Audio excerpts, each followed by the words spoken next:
Produkcija Medijske vile.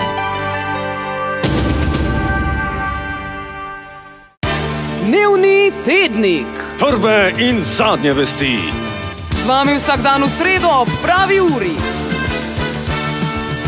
Danes. Vnuki stricev iz ozadja vračajo udarec. Kdo se bo udaril z Borutom Pahorjem?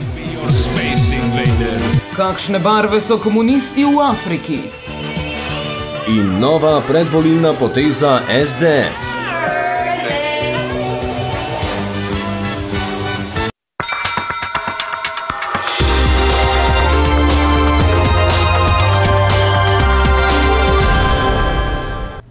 Pozdravljeni! Hej ho, let's go! Pred vami je že docetna izdaja dnevnega tednika. Zbrano gledalstvo hvalimo za potrpežljivost pri spremljanju dogajanja ter vam sporočamo, da cenimo vaše dragocene minute življenja, ki jih boste zapravili ob gledanju tudi tega prispevka. Z vami sva danes Anica Riž in Ana Mogvant. Tudi sicer bo današnji večer nacionalno obarvan. Začenjamo s polpreteklo politiko, ki obuja svoje običaje in tradicije. In to z novimi mladimi generacijami. Poglejmo. Vreme. Duck and cover. Duck and cover. Duck and cover. Don't wait. Včeraj so se v gasilskem domu v Murglah zbrali vsi vnuki stricev iz ozadja.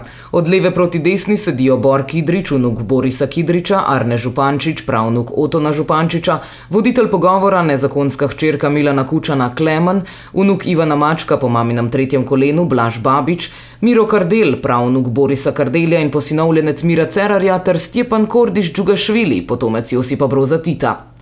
Med pogovorom so poskušali nacionalno žganje zvarjeno v lokalnem gasilskem domu in kritizirali oblast. Orientacija Slovenije se je še posebej na pravnem nivoju povsem spremenila glede na izhodišča proti imperialne fronte in je treba napovedati nujne rešitve. Prisluhnimo delu pogovora. Lahko v neskončnost govorimo, v neskončnost pripravljamo zakone, v neskončnost izpravljamo predale, da seveda ohranjamo status quo. Izsledke pogovora bodo objavili v svojem novem političnem programu, ki bo v obliki kratkega oglasnega videospota dostopen že danes popoldne. Toliko iz vročih Murgel za dnevni tednik Muka Lesec. Merjenje politične temperature postaja trend tudi na Slovenskem. Prebivalci in prebivalke smo lahko že nekaj let priča usmerjenemu oglaševalskemu programu Vlade Republike Slovenije, ki je precej nacionalistično obarvan. Več o tem nam bo povedal tudi strokovnjak. In ja. In a world made of steel, made of... Zgodovina, zgodovina.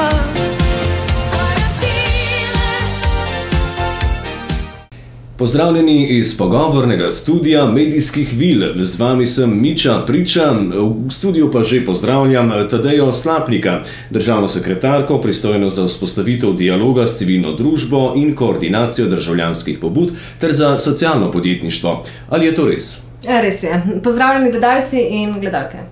V slovenskem medijskem okolju že dlje časa opažamo nov marketinški trend, torej propagiranje Slovenije kot izrecno slovenske zadeve. V proces je vključenih več področij, od športa, politike do filozofije in prehrane. Kdaj se je projekt začel in kaj so bila osnovna izhodišča? Pozdravljeni. Ja, osnove tega projekta sega že leto 1941, ko je bil zadnji čas, ko je slovenska manjšina še imela funkcionalno vlado. Od takrat je bil projekt umaknjen v famozni bunker RTV Slovenija, kjer je konec 90-ih let preživel poskus atentata s požigom, ki je požgal skoraj vso ostalo dokumentacijo.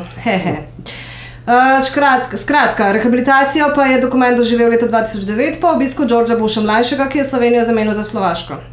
Osnovna izhodišča so bila praktično identična tistim v originalu, dodali smo le televizijo in internet. Koliko pa davkoplačevalce stane ta projekt in kakšen je predviden obseg? Kot lahko opazite v ozadju, smo v vpeljavo Slovenije in slovenskih nacionalnih simbolov vključili veliko tematskih področij. Najbolj smo se navdušili predstavniki prehrambenega gospodarstva, ki so podobno naredili tudi v sosednjih državah. Svastiko smo zamenjali za znak hashtag, tradicionalistični simbol nemškega križa pa smiley. ker ima kot krščanski križ podobne konotacije o fatalnosti, žrtvovanju in povezanosti, s tem pa vsebuje tudi sporočilo upanja. Osnovni kapital je bil 1,2 milijarde in 2 patriji. Ali ste naleteli na kakšne težave in kakšni so bili pravzaprav cilji tega projekta? Edina težava se kaže v tem, da ljudem neslovenskega rodu kupujejo slovenske izdelke v drugih državah, kar predstavlja licenčno grožnjo. V Sloveniji pa imamo težave s prebivalci, ki niso državljani ali Slovenci. Ti na primer očitajo vladi, da so sedaj, ko uživajo slovenskost na vsakem koraku in vsaki žemlji, dovolj dobri Slovenci. Hočejo volilno pravico in to je problem, ki se mu bomo posvečali še v prihodnosti, dokler seveda ne najdemo končne rešitve. Hvala za ta vpogled, gospa Slapnik. Želim vam srečo, vam in vaši vladi. Mi pa se vračamo nazaj v studio. Hvala.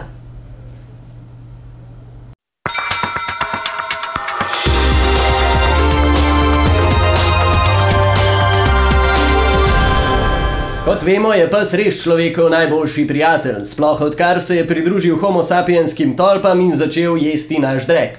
Iz dreka smo prišli in v drek se vračamo. Do prihodnega tedna lepo pozdravljamo vas in vašo peristaltiko. Lep pozdrav.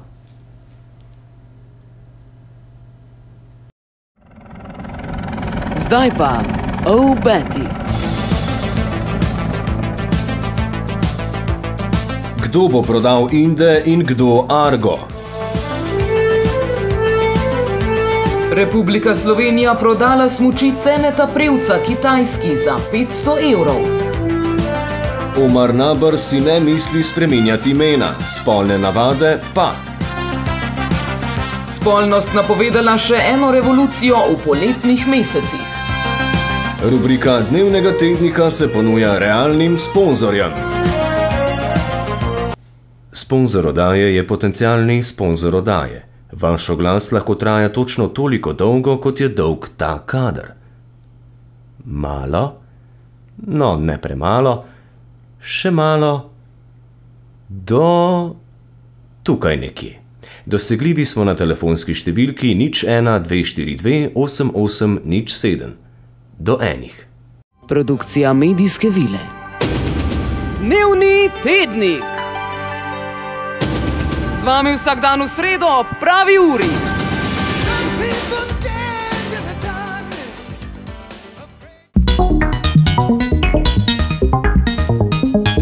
Radio Televizija Študent.